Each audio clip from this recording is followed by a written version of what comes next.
Hello, everyone. Thank you for joining us to this webinar in which we are going to discuss Claudia Sheinbaum's strategy in security, one of the main problems that Mexico is facing after more than 20 years now. Thank you to the Mexico Institute, the Wilson Center, for the invitation, and I am going to give the floor to Lilia Beth, which is the director of Mexico Institute. She's going to welcome us. Please. Thank you so much, Teresa, and thank you for everybody, for all of our panelists and for everyone that's joining us virtually to this webinar. Good morning. I am Lila Abed. Thank you, Teresa, for the introduction. I'm the director of the Wilson Center's Mexico Institute, and it is my pleasure to welcome you all today.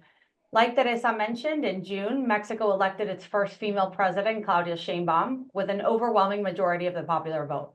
And since taking office on October 1st, a top priority of her government is addressing the increasingly high levels of insecurity and violence in Mexico.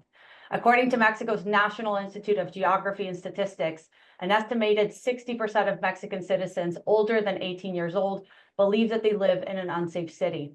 Former President Andrés Manuel López Obrador's hugs, not bullets security strategy failed to achieve its purpose, registering more than 199,000 homicides during his tenure, marking a record in Mexico's modern history. In addition, approximately 47 journalists were assassinated, more than 250 environmental activists were murdered, and there are more than 100,000 disappearances and missing people, and more than 5,000 cases of femicide during his 6-year term.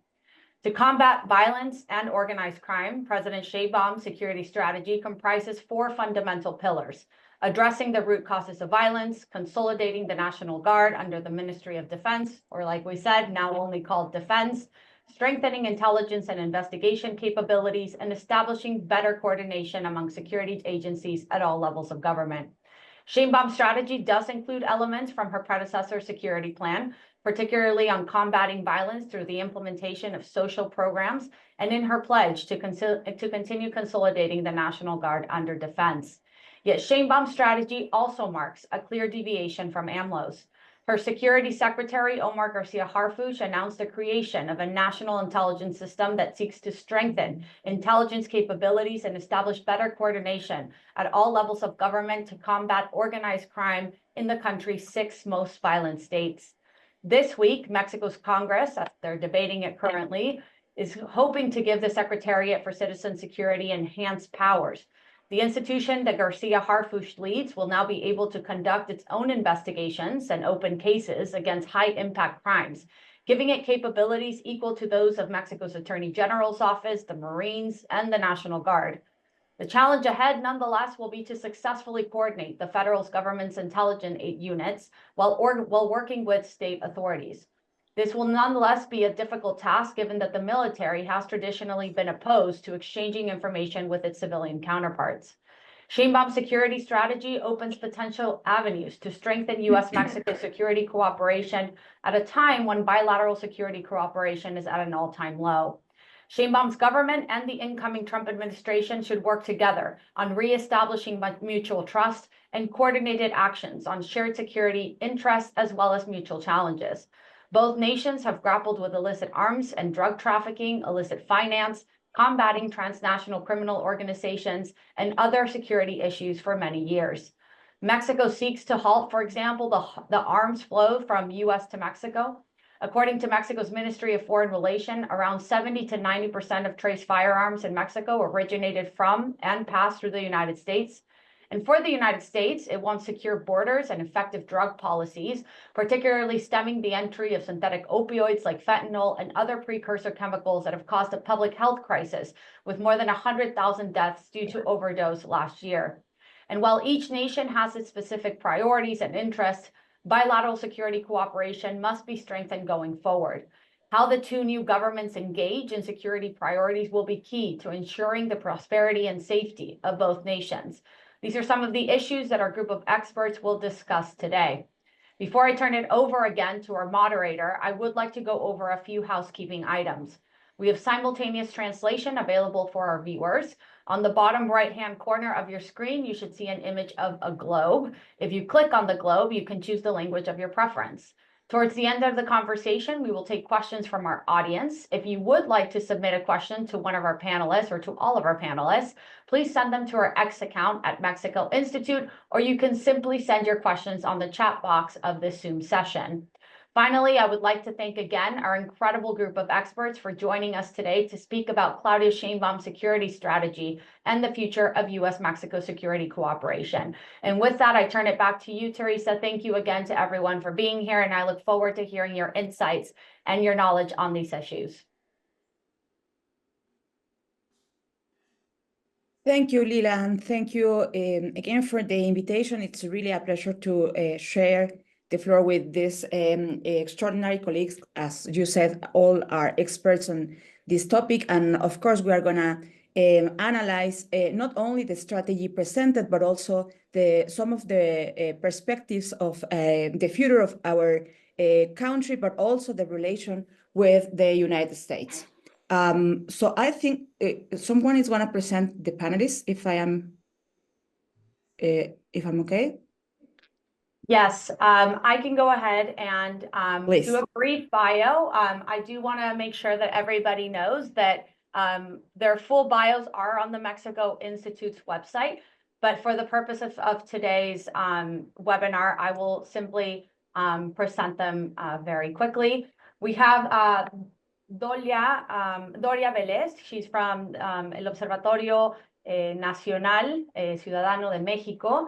She will be joining and stepping in for Francisco, who is unable to be with us this morning, but we look forward to having her today. We also have Cecilia Farfan Mendez, researcher at the Institute on Global Conflict and Cooperation at UC San Diego. We have Íñigo Guevara. He's the Director of Strategic Services and an adjunct professor at Georgetown University. And of course, our moderator, Maria Teresa Martinez Trujillo. She is a research professor at the School of Social Science and Government of the Tecnológico de Monterrey, Mexico. Again, if you'd like to see their full bios, please visit the Mexico Institute's website. And with that, Teresa, we can start the discussion today. Thank you. Thank you very much, Lila. Okay, so we are going to start with a bit the dynamic that we are going to follow here. First, we are going to make an opening remarks from the three panelists from a general question that I am going to raise. And then in our second round, we have 7 minutes each for answering a specific question that I prepared for each of you. Then we are going to pass to the Q&A session, so feel free of send your questions, and I'm going to moderate also this part of our session. And at the end, we have the last 15 minutes approx to make our closing remarks, in which you have 3 minutes to close our discussion. So this is mostly a discussion more than a conference or a presentation. So you can feel free also to make a conversation with the others. So for starting, this is the general question with which we are going to start. So considering what we know about the public security strategy, I mean, the announcements made by the Secretary Garcia Harfuch, but also the president's statement, also the Mañanera and other interventions. So from what we know so far, to what extent could you expect an innovative approach to the public security challenges and consequently some innovative public actions? So the idea is going beyond the general analysis in which we are thinking continuity or if we have some rupture. My idea is regarding previous administrations, could you think that we will have really an innovative perspective, an innovative approach, the way we are understanding security, the way we are understanding security problems and also possible solutions? Do you think we are able to see in the future some innovation in the different axes, in the different dimensions, and of course in the different actions, public actions that this government is going to to implement and why. So I'm going to start with Doria Vélez from the Observatorio Nacional Ciudadano. Thanks, Teresa. Well, regarding your question, in my case, since the presentation of the public security strategy and the different announcements made by Omar Garcia Harfuch and Claudia Sheinbaum, it's a little bit difficult to expect a complete change of the public actions on security or a completely innovative strategy due to the general access that we can see in the presentation of this strategy, the objectives, and the actions specified. For example, once again, the federal government is going to pay special attention in areas with high crime rates. Once again, they are going to encourage citizens to report crimes to general attorneys. Once again, they are going to implement a citizen disarmament program. Once again, they are kind of defining the priority areas. It's like again, we are listening the same tale, the same story. However, what seems to be a new priority for the government is a revamped kingpin strategy targeting mid-level members of criminal groups. That could have maybe different results compared to what was done by past federal administrations when they mainly targeted high-level members.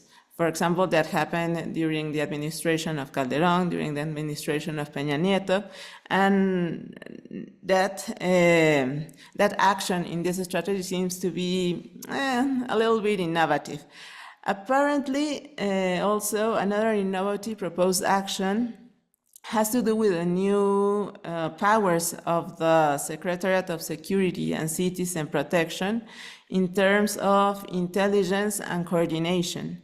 I would like to focus especially in the first one, intelligence, mainly because the official speech is presenting us that this is something totally new. However, I think it is important to remember, for example, that during the federal government of Felipe Calderón, it was created Plataforma México and the Sistema Único de Información Criminal, the SUIC, with a similar kind of logic. So if this federal administration really wants to be innovative on this matter and learn from the mistakes of the past, they need to have a clear model and paradigm of intelligence and not simplify it only to information and technology. And I would like to make a little spin about your question in order to express what I would consider it would be a really innovative approach in terms of public policy and security regarding the deep challenges that there are in Mexico. First, I think that it will be really innovative to push for tried and tested policies. We don't need to invent everything. Despite there is a growing body of literature that analyzes which policies work, few authorities are akin to applying this sort of policies. It would be wise to make policymakers more aware of these and of these policies that have been tested and that can have different kind of results if they are adapted to the Mexican cases. More wise if President Sheinbaum has a scientific background.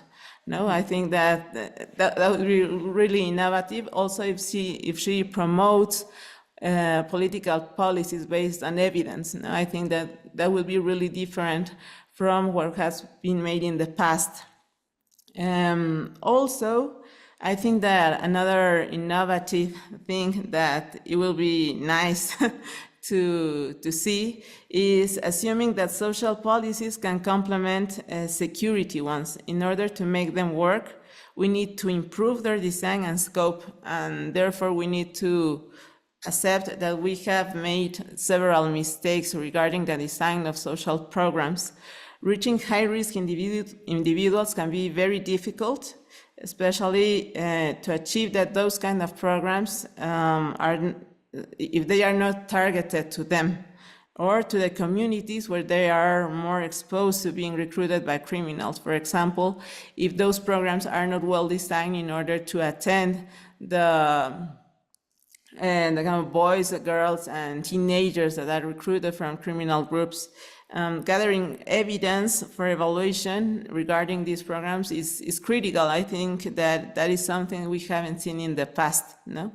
having those kinds of elements about all the programs that are being implemented in prevention. And I think that especially regarding what is expected of the of the Secretariat that is going to be in charge of Omar Garcia Harfuch, I think that something really innovative will be to implement real accountability mechanisms with the participation of civil society and academics regarding this reform in order to prevent any kind of abuses and human rights violations that can be committed due to the new attributions that he is going to have. There is substantial evidence of the abuse of intelligence faculties and infrastructure. We can recall the case of Edgar Beitia of Nayarit, the espionage of journalists and human rights through Pegasus, among other cases. So it would be sensible to create such kind of spaces for oversight, as this would make them different from military. And in the last place, I think that it will be really innovative to have a thorough organized crime risk assessment that not only considers drug trafficking or high impact crimes, as we have seen in the strategy that was presented by the federal government, but if we see that these kinds of assessment consider, for example, environmental crimes, recruitment of girls, boys, and teenagers, forced and involuntary disappearances, the control of certain productive change, such as fishing, among other kinds of criminal conducts. Thank you, Doria. I think with your whole answer is kind of a lesson from the past.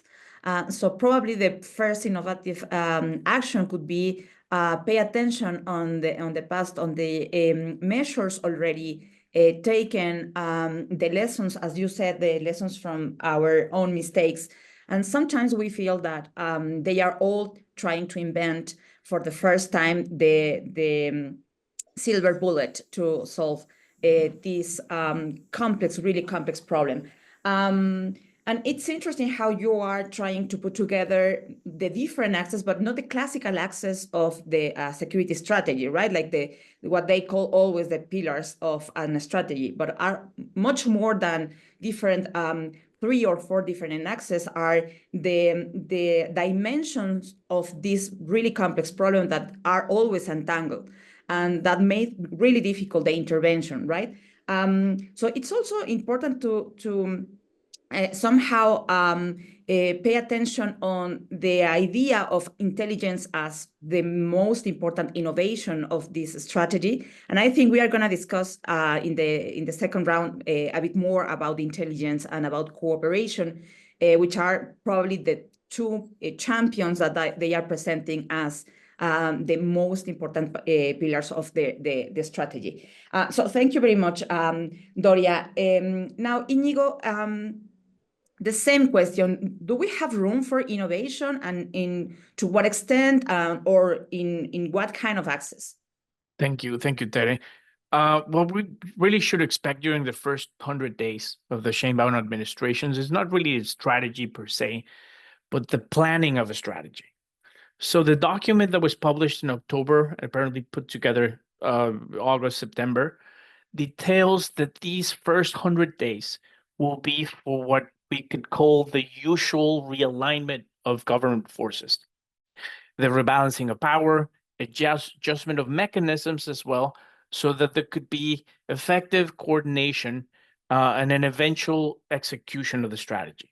So the actual strategy will naturally come after these 100 days, mainly as there were several factors that needed to take place during this time so that the strategy can take shape. And these were both external as well as internal factors.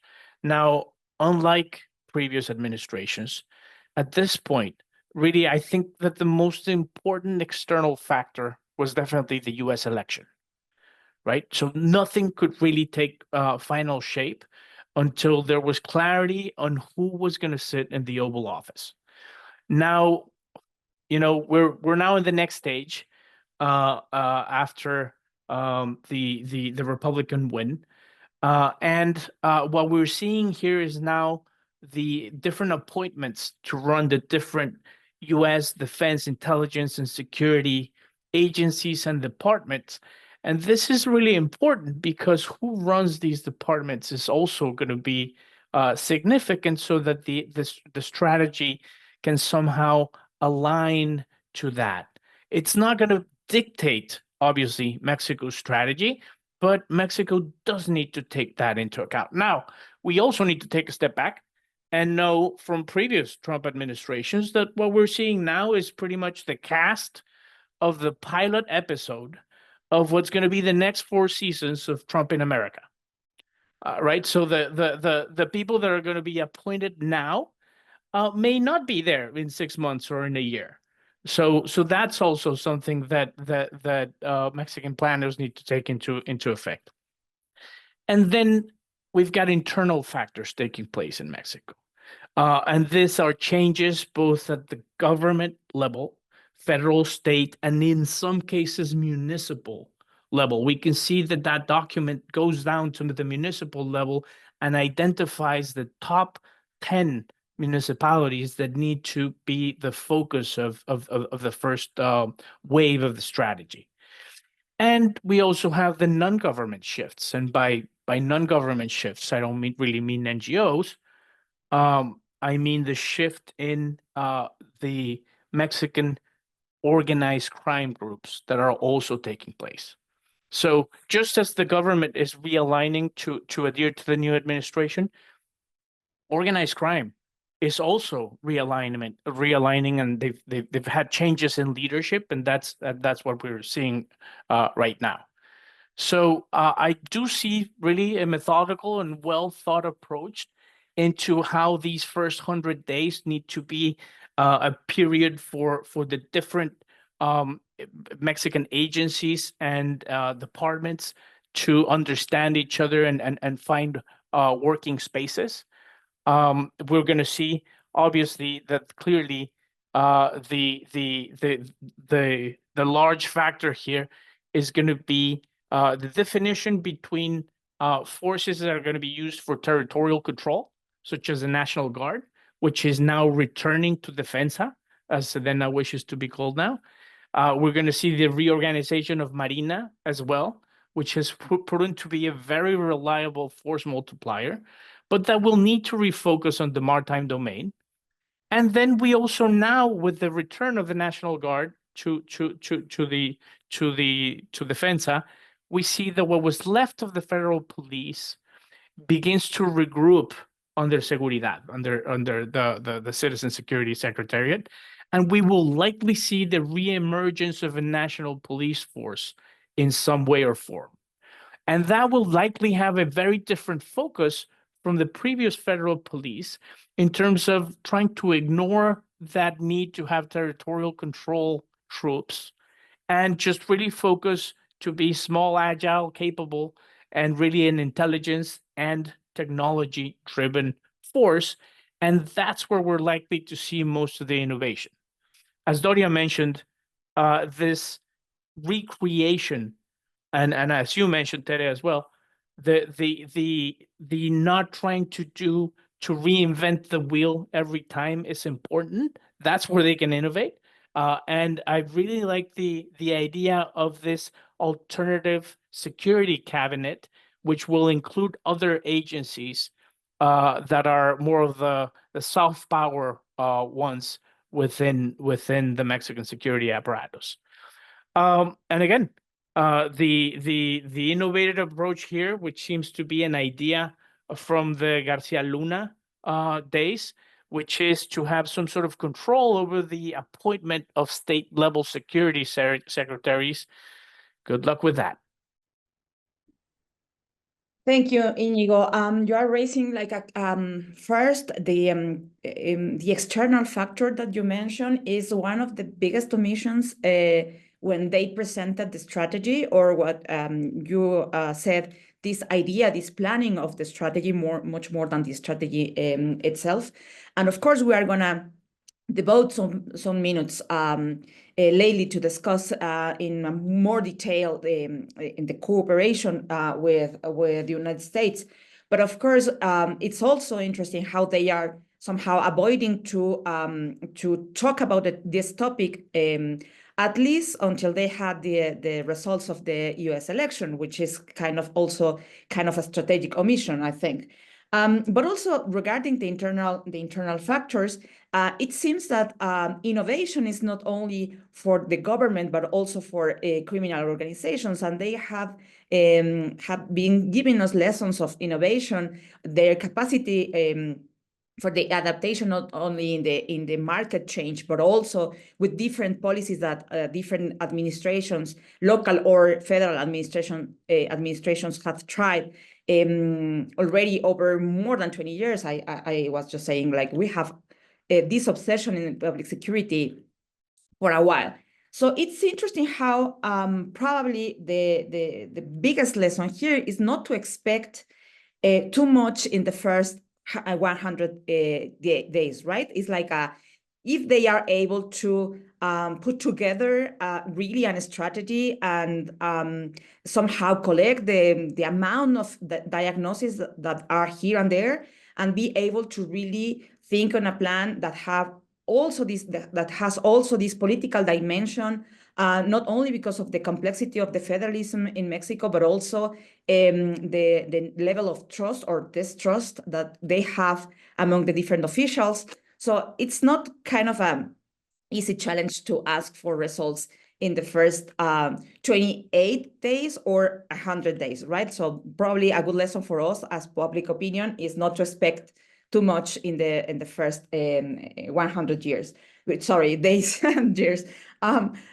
Cecilia, same question. Is it possible to see an innovative approach, or is not about the approach, the way we understand public security, the way we think about public security, but it's mostly about the way we deal with it? Thank you, Teresa, and of course, thank you to the Mexico Institute for organizing this very timely conversation, especially as Íñigo mentioned, as we know who is going to be in what positions of power now that the U.S. election, has taken place. So let me piggyback on the intelligence comments that both Claudia and Íñigo made.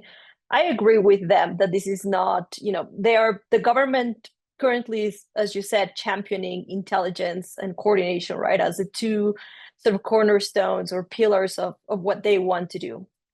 And I agree that this is not particularly new, but there are a few things that worry me. And the first one is that intelligence takes time to develop. And precisely because every administration has come in trying to reinvent the wheel and have its own sort of brand of security strategy, things that were working were undone, right? And so things that, could have been improved were taken away. And so every administration comes in with these new ideas. And I think for all of us who research and study violence in Mexico, I don't think anyone would disagree that intelligence is a good thing to have.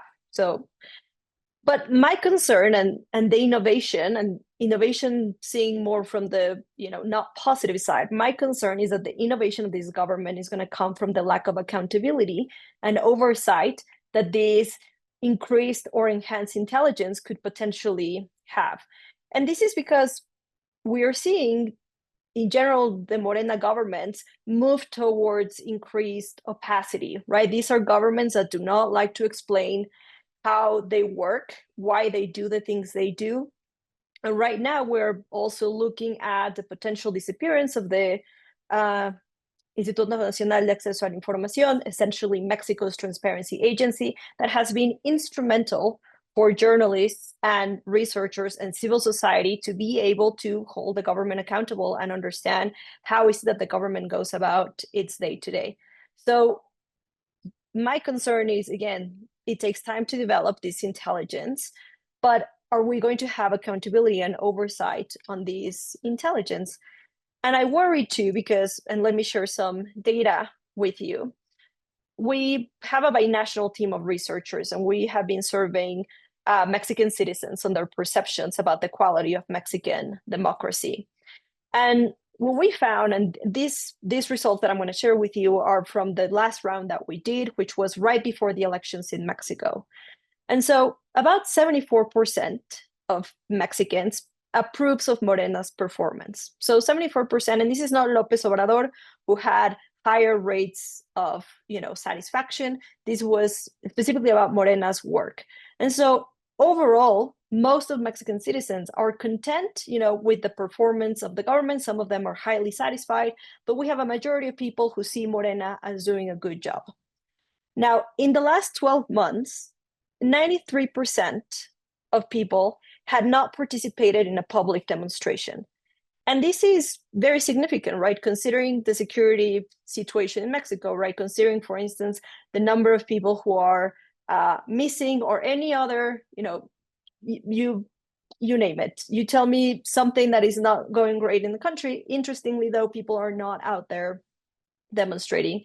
91% of people had also not requested in the last 12 months any information from the government. There was no, public access request for any sort of information.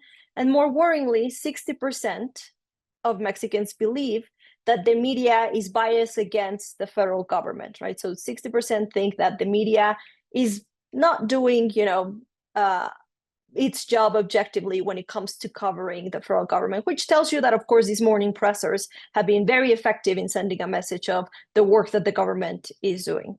So all this to say that in a context where Mexicans are not, think and have high levels of approval of Morena and are very disengaged from public life, the potential of overreach from what they want to do with intelligence is very high. And so my concern is, again, that the innovation is not going to come from the positive side of things, but rather this lack of accountability and oversight that, as Claudia mentioned, we should have when creating this intelligence agency. So we are also expecting the use of intelligence in political terms, which is a tale that we already see, as Doria said. But also probably the use of intelligence with a different class or gender or other kind of biases, because also the idea of betting for technology without being also reflexive in that regard could be not exactly good news. If you, Cecilia, if you can also give us a bit more on how different is this level of engagement of the Mexican citizens regarding the past. I mean, do you think that we are losing this engagement, or will never be as engaged as we should be with the political class we have, with historically we have, and with the troubles we have been facing our whole history? So do you think that the approval of Morena comes with this lack of engagement, or it's only in this context of an historical lack of engagement? I mean, I think there's a number of things, right? Because on the one hand, and as Lila was mentioning her opening remarks, you had an incredible expansion of social programs that were used sort of as part of a security strategy of sorts, right? With the idea that if income levels increase, that should reduce recruitment into criminality, right? This idea that poverty is this direct line into organized crime recruitment, which, again, for many years we have said that's not the only reason. Income is one of the factors, but certainly not the only one driving participation into criminal groups. But we have seen that kind of engagement, right? We have seen people receive these social programs, from senior citizens who get an additional pension, right, to Sembrando Vida, to Jóvenes Construyendo el Futuro. So it's a matter of how we measure the engagement. I think my biggest concern, and what I think is very revealing from this survey, is that we clearly have, as experts and NGOs, a messaging problem. We have not been able to convey to the average Mexican citizen, why are these reasons to be worried? Why, having, armed forces with these enhanced duties is a reason for concern, and not having civilians have oversight in that. And so what I think is, to me, the clear message here is that we are failing on how we communicate this, And the morning presser that Lopez Obrador started and that now President Sheinbaum is continuing is a very effective and a very powerful tool to dictate the agenda and to communicate directly with the citizens and create this sense of, I'm the one telling you what is happening. Don't believe the media. Don't believe, others who tell you that things are not going great. And so in that context is that, of course, again, this idea of increasing intelligence really worries me. Of course.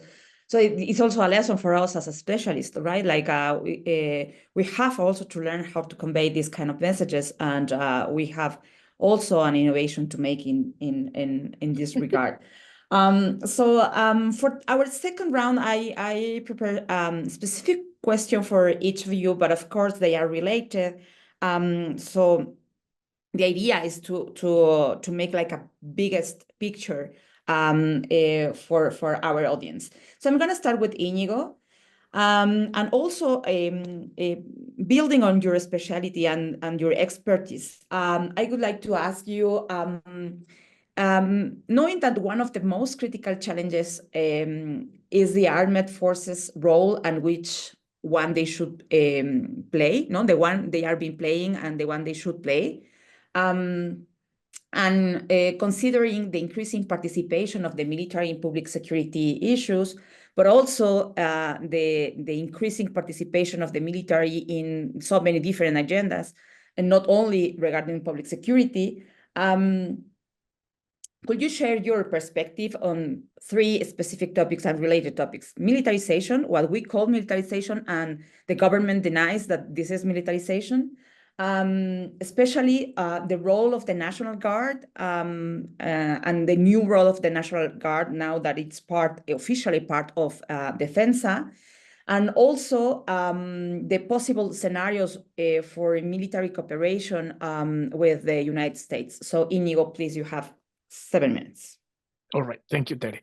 And that's a great question. I really think that what Mexico experienced over the previous administration, which looks a lot like militarization, can be better explained as a bureaucratization of the military.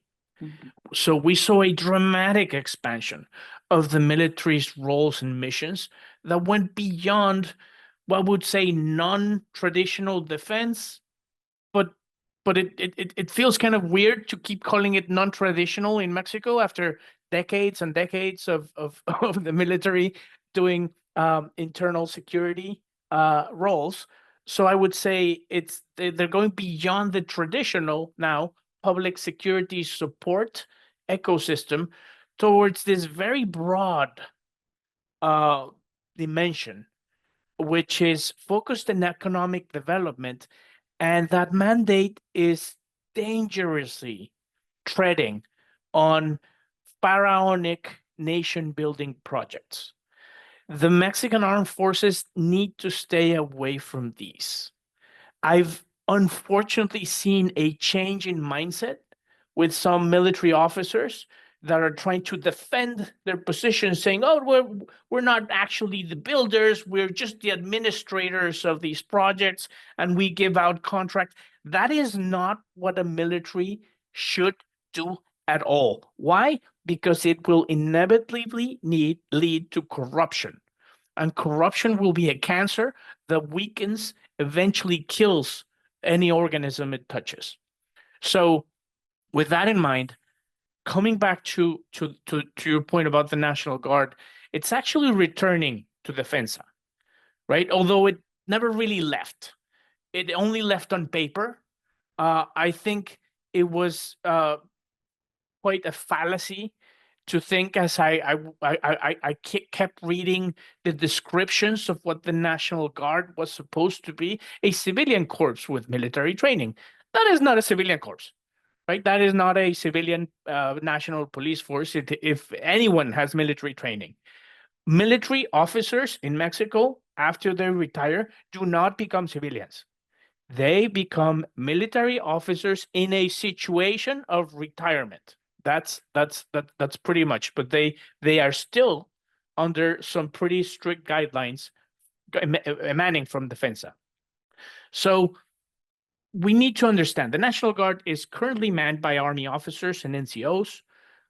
This has to be done this way. There is no fast track here. For a National Guardsman general to emerge, we're going to have to wait 30 to 35 years.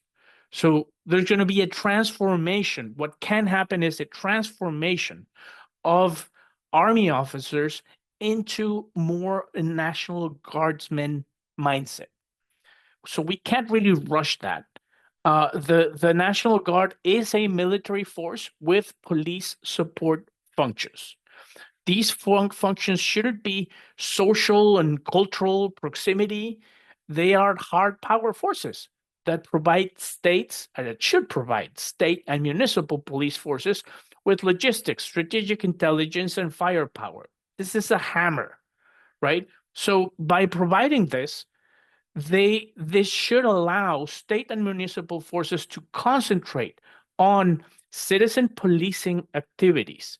And what we had seen was a militarization of those smaller state and municipal police forces, of them acquiring MRAPs, mine-resistant ambush-protected vehicles, armored vehicles, and expanding their SWAT teams and things like that. That is not what a municipal police or a state police force should look like. So then we've got the bigger hammer, and the bigger hammer needs to continue to be the Mexican army. So now the Mexican army needs to redefine itself, because it no longer has a primary internal security force since the National Guard is there. So it'll need to adjust to this new reality. Now, let's jump fast over to Marina. Again, very effective force multiplier, but needs to refocus on the maritime domain. Mexico needs to develop broad area maritime surveillance capabilities. It makes no sense to have the Mexican Navy administering the Mexico City airport. I just don't understand how that can be a naval mission. Sure, they're effective, but what's next? We're going to see military officers running garbage collection activities, running education campaigns. That is not the focus of a military. So they need to go back to building frigates and patrol vessels, not oil tankers for Pemex, and certainly not tourist craft or garbage or nausea collection crafts. We shift over to Mexican shipyards building a single frigate during the Peña Nieto administration. They now need to go back and build the remaining 7 that they needed and that Mexico needed to patrol its oceans. Mexico has very vast oceans, and currently they're protected by a single frigate. And finally, Mexican Air Force needs a significant attention. It needs new radars, it needs new combat, transport, cargo, intelligence, and surveillance aircraft and helicopters, manned and unmanned. The list can go on and on, so that it can effectively conduct airspace control operations. This sounds like a lot of money, but it's just what a normal G20 economy needs really to invest. So, and it's completely financeable with a sound industrial cooperation policy. So the Mexican Air Force should not be operating commercial airlines. It should not be operating a commercial airport. And again, these are pharaonic projects that need to be civilianized as soon as possible. There needs to be some sort of mission accomplished medal provided to the military, and then turn it over to civilian operators as soon as possible. In terms of international cooperation, specifically with the US, Mexico's armed forces have been preparing and have been adapting to the US and each other over the past 15 years. So they're a lot more engaged at this point, not just with the region, but with the world. So with that mindset, the only thing missing is political will to unleash it. Thanks. Thank you, Inigo. And I think we are going to be talking about the effects of militarization for a while, because of course now it's going to be difficult to think about how to reverse this pattern and this process, which is already really deep, not only in our mindset, but also in the expectations of the public opinion, which are thinking they are even able to sacrifice some freedom if they can get order and some certainty that something is under control. And I think the military are also providing this idea and this feeling that they are controlling. Just to share data here, I was reading the other day that in 2002, when Morena tried to make their first try of reforming the National Guard, 70% of the forces of National Guard came from the army. And I think that didn't change. It's kind of classical also to try to make a civil police force, starting with some army members, and the idea is this is going to be kind of a transition, and then eventually the police force is going to be a full civilian force. But at the end, that never happened, and we are always like they are helping, they are supporting, and at the end, we are depending on militaries in that regard much more than we should. And also, it's interesting that in those moments, they announced that the army forces that were part of the National Guard receive a training, civil policing training, but it lasts 5 months. So I think in 5 months, it's not quite easy to make this mindset change that you were mentioning. So I think we are going to speak about militarization for a while in Mexico. Cecilia, the other major challenge is, of course, the evolution of the illegal markets, of course, drug trafficking and fentanyl, which is one of the main concerns, of course, for United States. But it's not only the illegal market that should be giving trouble to us, right? However, as I said before, the international cooperation was one of these omissions, probably the most significant omission during the strategy announcement. And now that we know the results of the presidential election in the United States, what can we expect regarding Mexican public actions to address the problem of illegal markets? And what can we expect in terms of bilateral cooperation? Well, let's all buckle up for, the next 4 years. So let me try to break it down a little bit in the 7 minutes I have. So I would say during the López Obrador administration, we saw some very significant rollbacks in drug policy specifically. And, thinking, for instance, it's little known, but it should honestly be known much more. The first safe consumption site that existed in Latin America for women was in Mexicali, in the border city of Mexicali, right? And so this is a harm reduction space that provides services to the community and to drug users. And there's also a very now well-known harm reduction space in Tijuana. Mexico was leading, this effort in the region. And then under the López Obrador administration, we saw significant budget cuts towards this effort, efforts that also help with HIV prevention, Hep C prevention, tuberculosis along the border, because the tuberculosis that we see along the border is resistant to antibiotics. So a number of public health-oriented strategies that were set in motion during the Calderón administration and supported during the Peña administration. And if not supported, at least, here's your money. I won't talk about you, but I won't, mess with you. And definitely rolled back during the López Obrador administration. And then that on top of the hugs, not bullets, and the disengagement with the US has had some very serious consequences with where Mexico and the US are today. So walking away from that public health approach and being that regional leader along with Colombia and other countries in terms of drug policy has also had consequences with the US. And so what we're seeing now is that the playbook that was used during the López Obrador administration, I can assure you, is not going to fly under the Trump and Vance administration.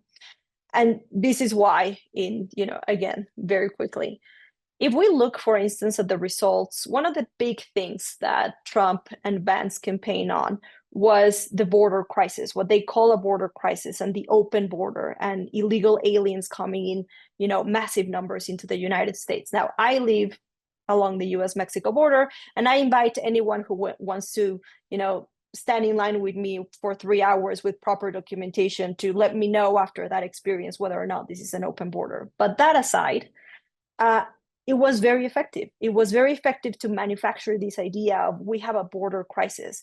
And this has been, this is very clear. We look at the results along border counties in the US. Trump won border counties that he lost in 2020. And in some of these counties along the border, he had double-digit gains in terms of people who voted for him. And in particular, in the south part of Texas, along the area of Rio Grande, you saw a significant number of votes going to them. So this idea of a border crisis is definitely something that we're seeing. Now, this is important because he tells you that if I campaign on the notion of a border crisis, and now he has named a border czar, not really a public office, but essentially a figure, right, that says, I'm going to close the border and set some order here. So we can expect certainly that there will be hardline approaches to the border and towards the border to try to show precisely that whatever was what they call the Biden-Harris border crisis, now they are taking care of it. And this is, of course, going to create a lot of tension with Mexico, who is the #1 trading partner of the US. And of course, these kind of activities always put a lot of pressure within legal trade, which, by the way, is the vast majority of the trade that happens between the US and Mexico. And the other thing that I think Mexico should really keep in mind is that these callous commentaries around, people dying of fentanyl overdoses because they have broken families in the US, again, is not going to be, it wasn't well received under the Biden administration, but now, for instance, Vice President-elect Vance comes from Ohio. In Mexico, we have a high homicide rate, right? And the most recent number that we have is 24 homicides per 100,000, and that's considered among the highest in the world. Now, Ohio, in its most recent year for which it has data, so 2022, had an overdose deaths at a rate of 39 per 100,000. So if we think homicide rates in Mexico are high, now think about overdose death rates in a place like Ohio, again, where Vice President-elect Vance comes from. Now, this is comparable to the homicide rate of Michoacan, a state that, for all intents and purposes, most of us think of a state that has very high levels of violence. So saying that, again, these deaths happen because of a moral failing, again, never well received, but in particular with, again, a vice president who comes from a state that has really seen the effects, for instance, of overdose deaths. And so I think all this narrative around this is a US problem, we don't want assistance, that's not going to be well received by a Trump-Vance administration. And now there's going to be, I believe, a lot of the discourse is not going to be around cooperation. Mexico did not mention the bicentennial framework in its strategy. The reality is that a lot of this bicentennial framework did not have a lot of content to it because there was not a lot of implementation happening in Mexico and the US. And so I expect also the US to not mention the bicentennial framework or take it into consideration. Again, I think now it's a time for them to show that they can solve all these problems that they mentioned in the campaign, which of course, again, an open border, millions of illegal aliens coming in, as they call it, and now they need to show that they're going to take care of it. And so I think this is going to complicate things for Mexico quite a bit.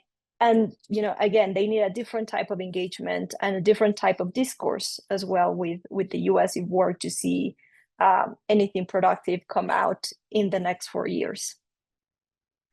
Thank you, Cecilia. I think you already start answering some of the questions that the audience already sent us. Because, of course, one of the main concerns in the United States, it's not only this fentanyl crisis, but also to what extent these two governments are able to work together in a problem that, of course, is not only from one side of the border or the other, right? And of course, you are raising the attention on the extent to which Mexican public security strategy depends also on whatever they could do or not hand in hand with the United States. And that's why this omission, and we were thinking the other day, we were discussing together if it was really a strategic omission or a real a way to understand public security in Mexico. But it's also interesting how you are raising that it's not only about security, drugs, migration, and the way they understand migration, but it's also about trade and the way we are connected in so many different ways that it's impossible to think about a Mexican public security strategy without thinking on what is going to happen and how they can work together. And for closing this round, Doria, I would like to put again the attention specifically in our territory and how this pattern of violence, but also not only this violence, but we also are facing this massive missing people crisis. And of course, extortion, it's not only about homicides, but it's about so many different crimes that we are facing now in different territories that we thought they were secure before, and they are not anymore. But now that we have not only 20 years of policies, but we also have 20 years of reforms, reports, diagnosis, endless discussions about what to do and what not to do, because even this kind of webinars are, for us in Mexico, are kind of daily practices, right? So if we have already more than 20 years of being talking about it, what alternatives has President Sheinbaum, and also considering the complexity on the relationship with the United States, what alternatives does she have regarding institutional reinforcement? Well, first of all, I think that in order to understand the position of Claudia Sheinbaum, we need to consider that she began to work on this strategy considering the paradigm of public security. And therefore, her approach to institutional reinforcement is pretty classic. The reforms she has pushed are orthodox because they do not change the public security architecture that has existed in Mexico for more than 30 years. And what we are seeing is there are some changes that affect only administrative structures here and there. So we're not seeing a complete change, of this approach towards institutional reinforcement. The backbone of the institutional arrangement will only be slightly different. And the obvious alternative regarding this administration is to keep structures just as they were. So therefore, what we would be able to see regarding the public actions is pretty predictable. But I need to point out that the most pressing issues will relate to the judicial reform, which will be difficult to achieve, and resources available for the reform. So as we know, the government is facing a deficit of almost 6%, and it will decrease next year. So it basically means that next year budget would be scarce. So it will be the administration of Claudia Sheinbaum need to know how to divide the budget that is on public security.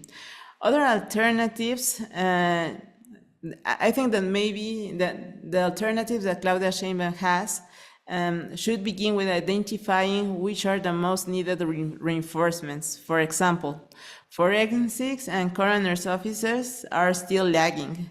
It is pretty worrying that she has never spoke about these institutions, even though the work is fundamental for the access of truth and justice regarding the crisis of missing people in Mexico.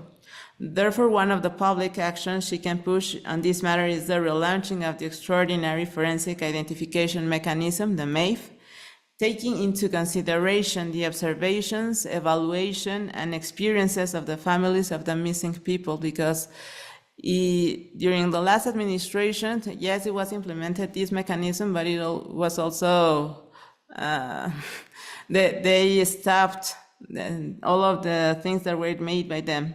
Also, if President Sheinbaum has a real and authentic interest of improving justice in Mexico, she needs to propose a reform that can fulfill with the sentence of Digna Ochoa's case of the Inter-American Court of Human Rights. It is important to remember that through this sentence, the Inter-American Court ordered the Mexican state to elaborate, present, and push a constitutional reform to provide autonomy and independence to the forensic offices. And about the General Attorney's offices, she has only expressed that the federal government would promote the creation of specialized areas for the investigation of certain crimes. However, she hasn't talked about the main issues of this reform that is supposedly being prepared by the federal government. So according to these facts, one of the alternatives that the president has is to propose a reform that bridge the salary gap between the different stakeholders that solve the problem of budget that exists due to the autonomy of the General Attorney's offices, to improve the professional career services. It needs to be a reform that creates job opportunities, a reform that strengthens the collaboration of the key stakeholders of the different stages of investigation, among others. And it is unquestionable that the Mexican government has a historical debt regarding the attention of victims, crime victims and human rights violation victims. So in order to attend this problem, one of the alternatives she has is to promote a reform to the General Victims Law and an institutional reengineering of the Executive Commission for the Attention to Victims to improve its performance according to the needs of victims, because mainly during the past administration, this institution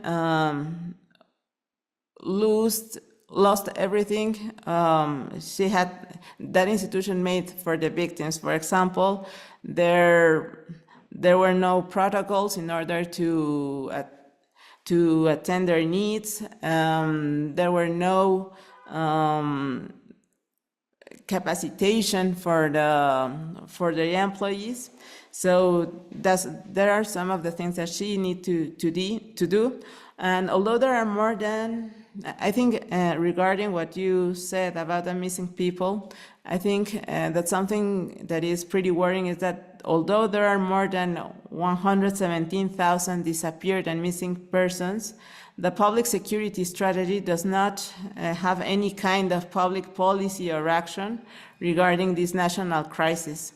Due to the incidence and importance of this crime and human rights violation, the alternative that the federal government has is the strengthening of the mechanisms and institutions created thanks to the general law regarding forced disappearances of persons, especially the search commissions, because now it's going to be more difficult to have the support of a civil federal institution in which they can trust, due to the fact that the National Guard is officially part of the Secretary of the Defensa Nacional.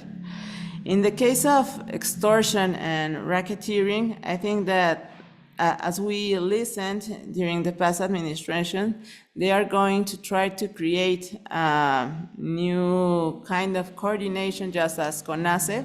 But I think that in order to solve and attend in a more precise way this crime, there's no need to create a special institution, especially if you have the problem of budget, of a scarce budget next year. Maybe one of the possibilities she has is to strengthen the financial and human resources that they are available on the WEX, especially because they were some specialized areas created for investigating kidnappings and extortion. So through that matter, you can waste in a more strategic way the budget you have available. And I think that regarding institutional reinforcement, it is important to consider as an alternative that in certain kind of cases, it is needed a complete redesign of an institution. For example, let's talk about the National Institute of Migration. In order to attend the migration crisis from a human rights perspective and taking into consideration the different criminal activities linked to this vulnerable population, I think that according with what we have seen during the past years, it would be one of her alternatives. Thank you, Dorian. It's pretty clear that we have a lot of things to do in that domestic way. It's not only about what we are able to do regarding our relation with the United States. We have a lot of things to do at home. So since we are running out of time, we are going to pass to the Q&A sessions. We already have some very interesting questions. Some of them are related. So I'm going to formulate 3 questions, taking little parts from the questions arised by the audience, and give you 3 minutes to answer the questions. And if you can save some time, I will appreciate it. So the first one, Inigo, has to do with what we are expecting from Trump's administration, and not only considering as one of the assistants, the attendants were telling us the first term of Trump, they had like what he called the transactional kind of policy regarding Mexico.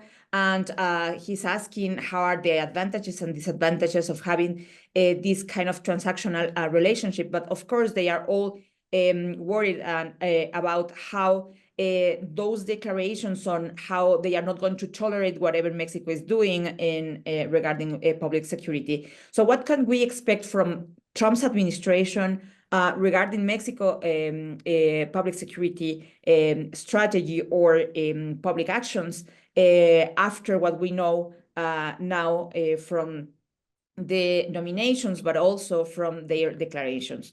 For you, Cecilia, the question should be about migration, and specifically the deportation, the massive deportation they are announcing, how it's going to affect not only public security issues in Mexico at the border and in the United States, but also the relationship between both countries. And of course, if you can make also a point on how it's going to change the patterns of our fentanyl consumption in the same regard, is going to be great. And last but not least, Doria, someone is asking us about reports that are able to read to learn more about Mexican public security, but I think we can go beyond and give some suggestions on the kind of studies that we can read, not only to understand Mexico's security strategy, but also the different challenges we are facing now. So please, Inigo, we got to start with you.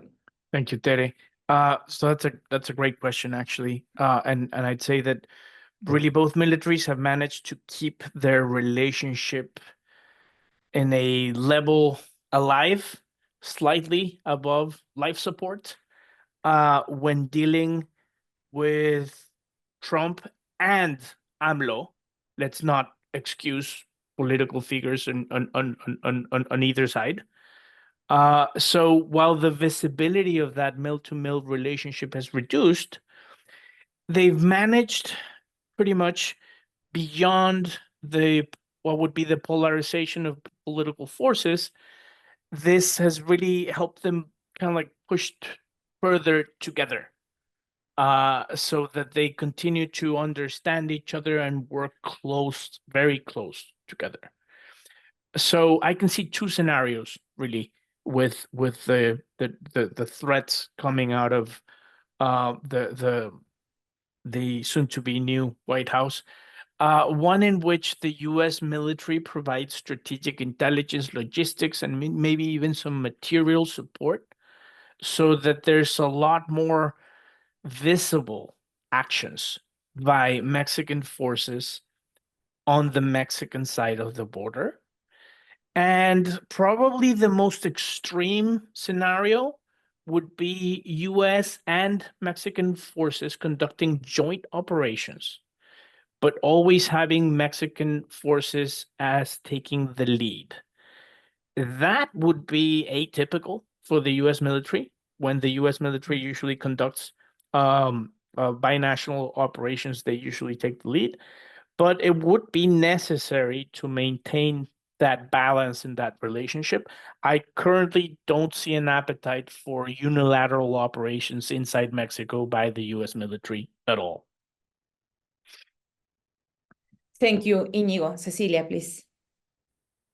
Thank you, Tere. And let me add to my answer and address Ambassador Salazar's comments from yesterday, right? And I think his comments are very clearly from someone who knows that his days are numbered in Mexico, right? He is obviously expecting to leave and to, have a new ambassador come in. And I think he's expecting the frustration overall that at different levels the US government has expressed with Mexico, again, during the Lopez Obrador years of how do you want to engage? How can we have this engagement? And therefore, the bicentennial framework, changing it from the merit initiative, we'll call it whatever you want as long as we can have this engagement. And so I would say, his comments, I think, reflect that frustration from different areas of the US government, not just the US embassy in Mexico. In terms of deportation, the impacts on security, I would highlight two things. First of all, I think we have to keep in mind the public health impacts this is going to have for families of mixed status in the US, right? And I'm not talking just about Mexican families, but families where you have some members of the families who are citizens or residents and other members of the family who are undocumented. And therefore it creates, some very difficult and again, serious public health dynamics within these communities. And I think we could not, overlook that. I think paradoxically, in September, I had the opportunity to testify before the House Judiciary Committee, again, on what the Republicans were calling the border crisis. And one thing that Republican members of the committee echoed time and time again was this wanting to have thorough vetting mechanisms for people coming into the US. And, arguably you can say, okay, yes, we want, better vetting mechanisms for those who come into the US. But if you want that, and you also want to have mass deportations, as they're calling them, you're essentially taxing and burdening these resources that you need to also conduct these thorough vetting procedures for people who are applying to come into the US. And so you're creating a very significant burden for US agencies, but also Mexican agencies and other country agencies in terms of how you're going to handle these numbers. And so ultimately you may actually have more of what you don't want, which is, having this pressure at the border and the immigration system that cannot just process the numbers of people, with the speed, but also the thoroughness that they would like. So I think you're going to put a lot of pressure on these agencies that are already working under a lot of pressure. But more importantly, I would also highlight, again, this public health impact. And I would finalize my remarks by saying that I think this is, the Mexican government is not asking for this, advice, but I'm going to offer it anyway. And I think this is an excellent time to follow what, Corona, the beer, once advertised of Más México en el mundo. And I think this is a great time to have more Mexico in the United States and have public officials visit Capitol Hill and talk to US officials and have a true engagement and remind them that these are shared tragedies that we're seeing in security. Again, at the border, to me, this is very palpable. We don't have these high numbers of disappearances and homicides without the firearms trafficking that comes from the US. They also have tremendous loss of human life through overdose deaths. And I think, having someone like Garcia Harfuch, who actually is a direct victim of firearms trafficking, Barrett, caliber 50 weapons were found in the crime scene on the attempt on his life when he was police chief in Mexico City. So I think this is an excellent time to remind them that these tragedies are connected. And I would definitely compel the Mexican government to visit the US and have these conversations around how we are both affected by these dynamics in the region and not just the US. Thank you, Cecilia. Doria, please. Well, I think that in order to know more about the security problem in Mexico, there are many studies and reports about this matter. But I think that a nice approach would be first to read some of the chronicles made by investigative journalists such as Periodistas de a Pie, especially because they usually write about all of that victims that normally they are not named by the authorities. It is another way just to face the official narrative and speech of the government regarding public security. Also, I would I would read several reports by different NGOs, such as México Evalúa, Artículo 19, the National Citizen Observatory, in order to compare the evidence they have found against the public speech of the federal government and also from the different states of Mexico. It is a very complex problem, but I think that that would be the first approach. And then when you find a specific topic that is of your interest, maybe look for some academics that have been, that they are specialized in certain type of themes, because mainly because of this crisis is so complex, not everyone knows of every theme, of every topic. There are some academics that know more about missing persons, others know more about the money laundering problem in Mexico, others knows more about extortion, such as Tere. So I think that that depends on the interest you have. Thank you, Doria. And we are receiving even more and more questions. Unfortunately, the time run out, and I should be the one, the bad one. We can call you the time czar, since now that's how we're naming. Yeah. So I have to close this wonderful webinar. Of course, it's important to keep these kind of discussions, because even if we have been discussing this topic for a while, we have a lot of lessons to learn. We have a lot of explanations to ask to the officers and also to political parties in both sides of the border. And of course, our concerns should be also driven with evidence, but also asking them and raising some much more engagement, as Cecilia was saying, because they will able to do whatever they want if we are not also asking for much more explanations and to call them to accountability. So some of the questions are there for you if you want to make direct contact with the panelists, as Mexico Institute has their profiles, our profiles in the web page. You can, of course, make direct contact to continue this dialogue. But of course, this is the beginning of this administration in Mexico, and this is the beginning of the second term of Donald Trump. So, of course, we are going to be discussing this for a while. And I think we should be discussing this because we have a lot of things to learn and to ask for. So thank you very much to everyone that joined us this morning. Thank you to the panelists. Has been a huge pleasure to try to drive this conversation. And thank you to the Mexico Institute and the Wilson Center. And have a nice day. Thank you. Thank you.